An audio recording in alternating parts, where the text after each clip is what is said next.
Hi అండి, కోడిగుడ్డు rice అండి. ఓకేనా, మనం వైట్ రైస్ చేసి పెట్టుకునేసండి. ఓకేనా, కోడిగుడ్డుకు నాకు రైస్కి ఏమేమి కావాలో చెప్తానండి.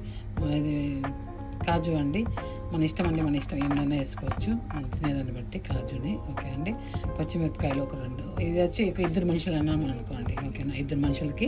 ఓకేనా, పచ్చిమిరపకాయలు ఒక 3, కొద్దిగా అల్లం ముక్క తరుక్కోండి, ఒక చిన్న పెద్ద ఎర్రగడ్డ ఒకటి, కొత్తిమీర, కరివేపాకు, 4 కోడిగుడ్లు. 4 అన్నా వేసుకోండి, 6 అన్నా వేసుకోండి, మన ఇష్టము. నేను 4 వేస్తున్నా. ఓకే అండి, ఇవన్నీ అంతా అండి దూరగా వేయించుకోవాలి, ప్రతి ఒక్కటి దూరగా వేయించుకోవాలండి. కొత్తిమీరని మాత్రం లాస్ట్లో వేసుకుందాము. ఓకేనా, చూపిస్తాను అండి. నెయ్యి అండి, నెయ్యి వేసుకొని వేయండి. ఇంకా అండి నెయ్యి బాగా వేయండి, దాన్ని కానీ బాగుంటుంది. నూనె కన్నా నెయ్యి వేస్తే చాలా బాగుంటుంది.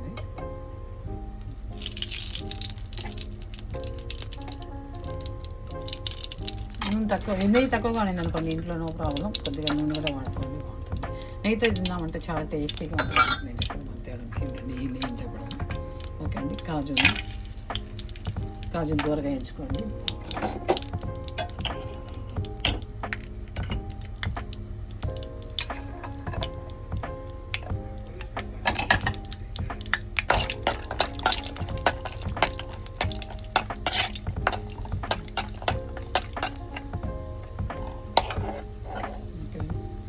ఈ టైంలోనే అల్లం కొద్దిగా అల్లం వేసేయండి. ఆ అల్లం ముక్కను, ఎర్రగడ్డ కొంచెం బాగా వాడింది. దీంట్లో మీరు డైరెక్ట్గా పచ్చిమిరపకాయలు, కరివేపాకు కూడా వేసేస్తాము. అన్నీ వేసేసాము. ఎర్రగడ్డ కొంచెం వాడిన తర్వాత అండి ఇంతే అండి. కోడిగుడ్డు ఎర్రగడ్డ అండి ఇంత నూనె వాడిస్తే చాలండి. ఓకేనా, 4 కోడిగుడ్లు కొట్టేసుకునేసండి. ఈ టైంలోనే మనము సాల్ట్ అండి, అన్నానికి తగ్గట్టుగా సాల్ట్ వేసుకునేసేయండి. నేను కొద్దిగా ఒక మనిషి అన్నానికే చేస్తున్నాం కాబట్టి ఇద్దరికంటే అండి ఏంది 6 గుడ్లు వేసుకుంటే చాలా బాగుంటుంది. మన దగ్గర ఇట్లా తిరిగి గరం మసాలా పౌడర్ ఉంటుందండి. ఓకేనా, ఆ గరం మసాలా పౌడర్ చూడండి. ఓకే, కొద్దిగా ఎక్కువ వేయద్దండి, చిన్న స్పూన్తో 1/2 స్పూన్ అనుకోండి, చిన్న స్పూన్తో అయితే. ఓకేనా, పెద్ద స్పూన్ మీడియం స్పూన్తో అయితే 1/4 స్పూన్ అండి. జస్ట్ అండి అసలు దూరగా. ఓకే అండి, ఇట్లా దూరగా వేగినప్పుడు సాల్ట్ కూడా వేసుకునేసాము. ఇంకా పసుపు పొడి, మిరప్పొడి ఏం వేయద్దండి, మనం పచ్చిమిరపకాయలు వేస్తాం కాబట్టి చాలా అంతే. ఇదా అండి అన్నము. ఓకేనా, వేడిగా ఉండే అన్నం అండి, చల్లగా ఉన్నా కూడా అన్నం నో ప్రాబ్లం అండి. ఓకే, ఈ అన్నం వేసేసి కొడుగుడ్లు కలబెట్టనే ఉండాలండి. ఓకేనా, మీకు కొడుగుడ్లు మన ఇష్టం అండి, సరేనా, అదే మా ఆప్షన్ ఏం కాదు. ఇన్నే గుడ్లు వేసుకోరండి, ఏం లేదు. ఇద్దరు మనుషులన్నా ఇద్దరికైతే అండి వేసుకోండి 6 కోడిగుడ్లు. టేస్ట్ ఉంటుంది, గుడ్డు బాగా తినేటప్పుడు తగులుతూ ఉంటుంది, కంటి కిందకి బాగుంది, టేస్టీగా ఉంటుంది.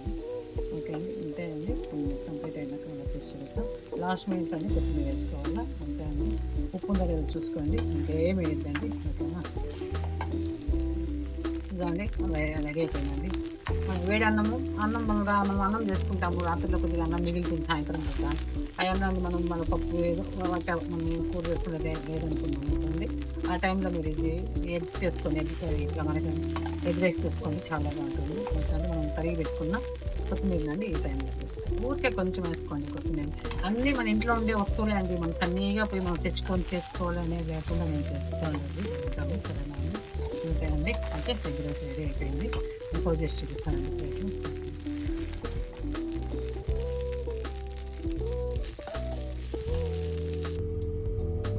ఓకే అండి, ఎగ్ రైస్ రెడీ అయిపోయిందండి. ఓకేనా అండి, దీనికి కావాల్సిన పదార్థాలు అండి చెప్తాను మళ్ళీ ఒకసారి.